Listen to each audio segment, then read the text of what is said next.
Hey bees, good morning. Unfortunately, we have a change in the plans we made yesterday for carrying the gravel. So I went over this morning to my man, to get everything ready, and we wanted to get the Jeep going, the SUV, but it didn't want to start, man.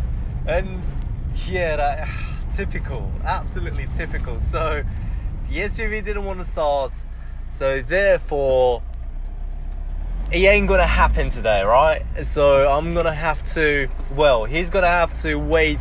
He called up a friend of his, a mechanic, so the mechanic is going over today, tomorrow, as soon as he can, to find out what's wrong with the SUV. Is it the ignition or wherever it might be? But yeah, kind of changed my plans entirely. There is my site, eh? Looking good. But a little problem with it. It is not sharp enough. So the guy who's been doing it yesterday, he said he's done his best, but his best ain't good enough for me. So I'm gonna have to go down around the villages and find, as we like to call it, an expert in this. Like back in time, right? So getting the scythe sharpened, it's not as easy as doing it on a machine or with an angle grinder or something like that. There is a specific way of doing it, and it's a very long-winded process. I haven't got the time to learn it nor to do it, so I need to find someone who knows exactly what they're doing so they get it nice and sharp. Hey guys, I'm just on my way back from one of the villages, which is about 15-20 minutes away from my hometown.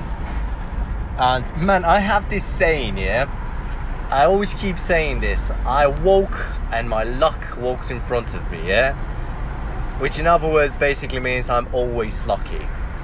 And literally I arrived into this village. I went into the village center, and literally there was only one single person right there waiting for the bus. I just stopped and went up to him. I was like, do you know such and such person that's going to be able to do a very good job, like an actual master in this thing? And he's like, bro, it's like, I don't know how you managed to find exactly me, right? But he was like, my uncle is exactly that kind of person. He's like 65 years old, but he's a master at this thing. And I'm like, brother, say no more, right? So we went over to his house. I dropped the scythe. You remember the scythe was over here. We dropped the scythe and gonna leave it with him for a couple of days. He's gonna get it all nicely sharpened, and he's gonna give me a call to go pick it up once it's ready. Boy, the bees are lucky, eh? So at the garage, I've been doing some frames, but man, it's getting boring.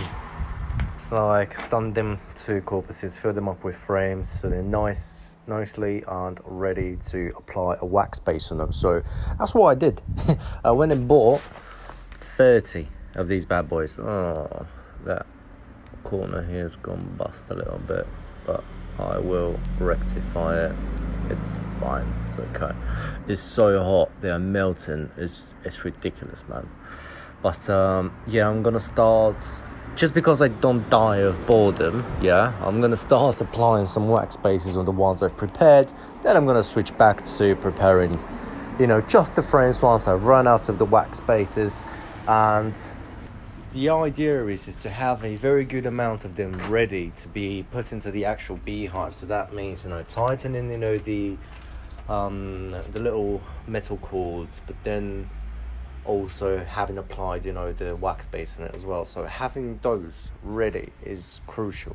We have got, that's 4 corpuses, so 10 each, 40 plus 1, which just an extra. And then we have those rounds around the sides, which I have used some of the frames that I've prepared, tightened nicely, and then I've applied wax bases on them. So all of these are filled up and ready to be put into the beehives. So we got 40 of those ready, 40 of those to be waxed, and I'm pretty happy with that, to be fair. the 3 additional cameras for the apiary have been ordered. A little update on the action camera that we spoke about. So I made an order like a couple of days ago. I made an order on the camera we discussed, the Insta360, yeah.